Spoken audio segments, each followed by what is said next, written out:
in 6 years. The hand is already the handshake. Is there a lot of talk about the body language between these two leaders being so important? Donald Trump and Vladimir Putin both now face to face there in Alaska. And we're on time for this meeting. Both have now landed, both are on the red carpet. The US president has actually said that he won't be happy if a ceasefire isn't agreed during this meeting, set to start in 20 minutes between Donald Trump and Vladimir Putin. An extraordinary moment to see both leaders there that haven't seen each other for 6 years. We'll be following developments of this historic summit. Every development we're going to bring you here on TRT World.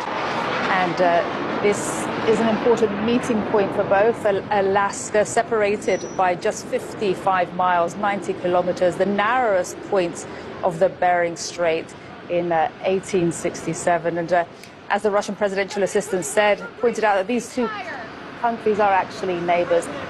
And there we have it, both leaders standing there together, just hearing some questions there from reporters. And in 20 minutes we'll have that. Mr. President, ladies and gentlemen, our negotiations have been held in a constructive atmosphere of mutual respect. We have very thorough negotiations that were quite useful. I would like to thank once again my American counterpart for the proposal to travel out here to Alaska. It only makes sense that we've met here, because our countries, though separated by the oceans, are close neighbors.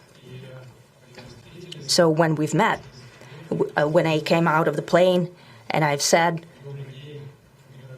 "Good afternoon, dear neighbor. Very good to see you. In good health and to see you alive." I think that is very neighborly. And I think that's some kind words that we can say to each other. We're separated by the Strait of Bering, though there are 2 islands only between the Russian island and the U.S. island. They're only 4 kilometers apart. We're close neighbors, and it's a fact. It's also important that Alaska has to do with our common heritage, common history between Russia and the U.S., and many positive events have to do with that territory. Still, there is tremendous cultural heritage back from the Russian America. For example, Orthodox churches and a lot of, more than 700 geographical names of Russian origin. During the Second World War, it was here in Alaska that was the origin of the legendary air bridge for the supply of military aircraft and other equipment under the Lend-Lease program. It was a dangerous and treacherous route over the vast emptiness of ice. However, the pilots of both countries did everything to bring closer the victory. They risked their lives and they gave it all for the common victory. I was just in the city of Magadan in Russia, and there is a memorial there dedicated to the Russian and the U.S. pilots. And there are 2 flags, the U.S. flag and the Russian flag. And I know that here as well there is such a memorial. There is a military burial place several kilometers away from here. The Soviet pilots that buried there who died during that dangerous mission. We're thankful to the citizens and the government of the U.S. for carefully taking care of their memory.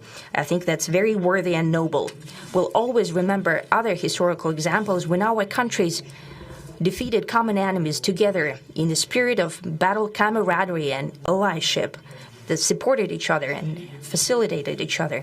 I'm sure that this heritage will help us rebuild and foster mutually beneficial and equal ties at this new stage, even during the hardest conditions. It is known that there have been no summits between Russia and the U.S. for 4 years, and that's a long time. This time was very hard for bilateral relations, and let's be frank, they have fallen to the lowest point since the Cold War. I think that's not benefiting our countries and the world as a whole.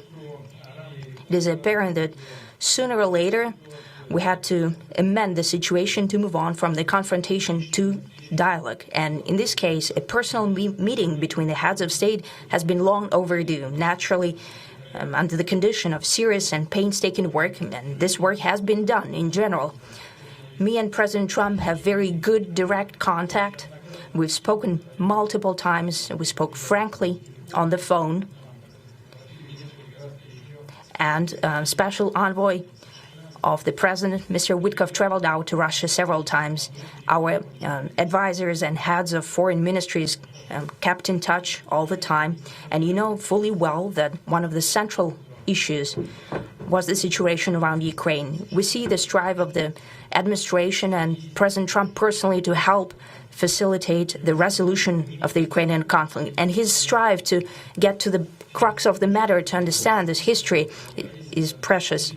As I've said, the situation in Ukraine has to do with fundamental threats to our security. Moreover, we've always considered the Ukrainian nation, and I've said it multiple times, a brotherly nation, however strange it may sound in these conditions.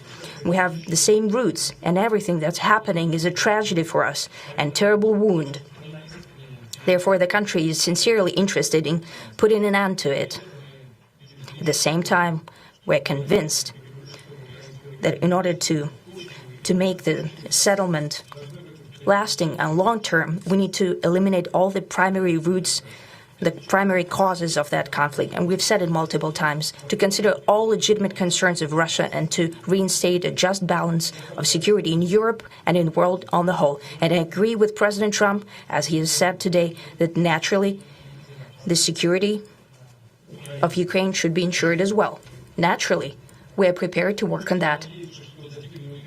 I would like to hope that the agreement that we've reached together will help us bring closer that goal and will pave the path towards peace in Ukraine. We expect that Kiev and European capitals will perceive that constructively and that they won't throw a wrench in the works. They will not make any attempts to use some backroom dealings to conduct provocations to torpedo the nascent progress.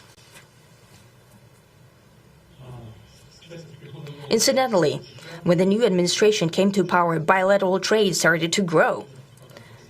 It's still very symbolic. Still, we have a growth of 20%. As I've said, we have a lot of dimensions for joint work.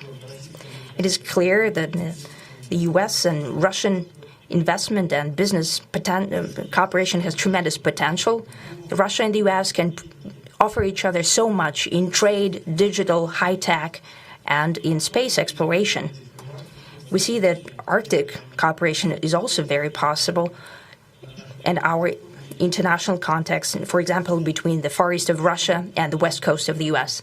Overall, it's very important for our countries to turn the page, to go back to cooperation. It is symbolic that not far away from here, at the border between Russia and the U.S., there was a so-called international date line.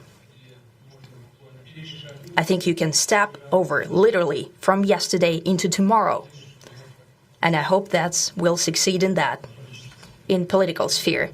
I would like to thank President Trump for our joint work, for the well-wishing and trustworthy tone of our conversation. It's important that both sides are result-oriented, and we see that the President of the U.S. has a very clear idea of what he would like to achieve. He sincerely cares about prosperity of his nation.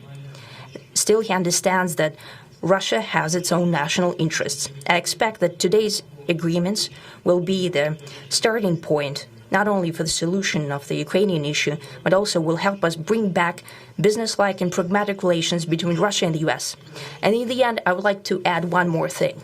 I'd like to remind you that in 2022, during the last contact with the previous administration, I tried to convince my previous American colleague that the situation should not be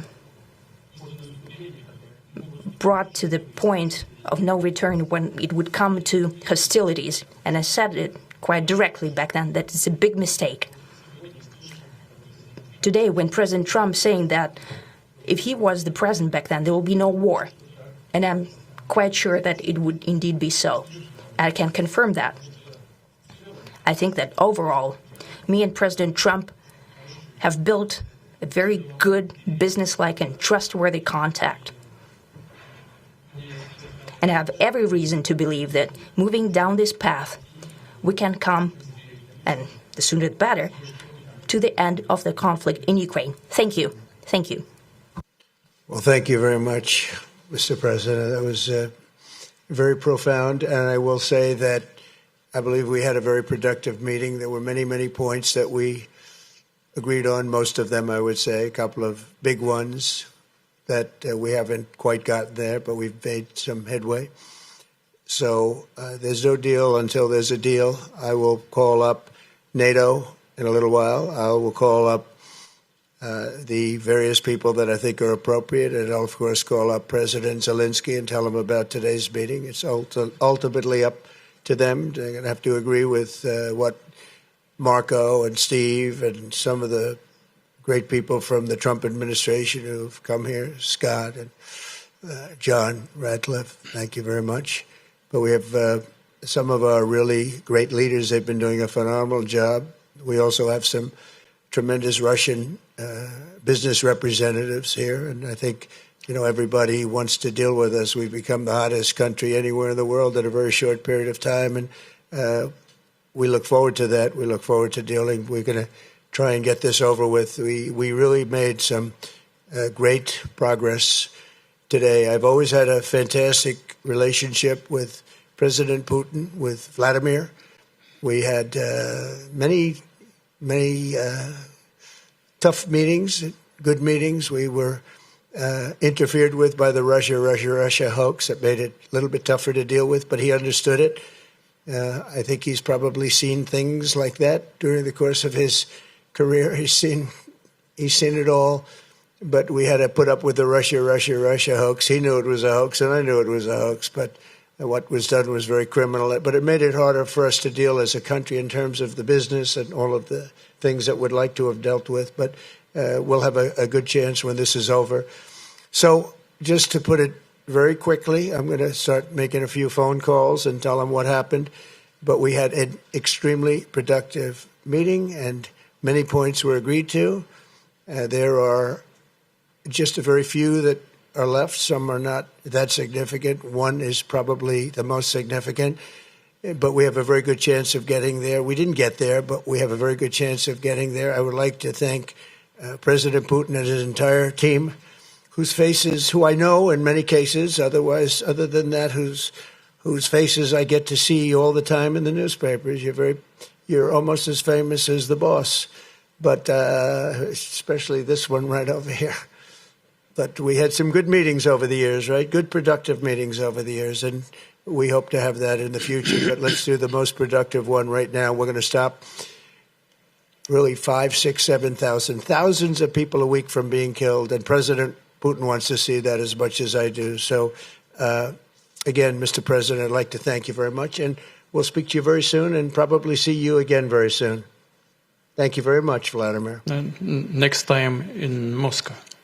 Oh, that's an interesting one. I don't know. I'll get a little heat on that one, but I could see it possibly happening. Thank you very much, Vladimir. And thank you all. Thank you.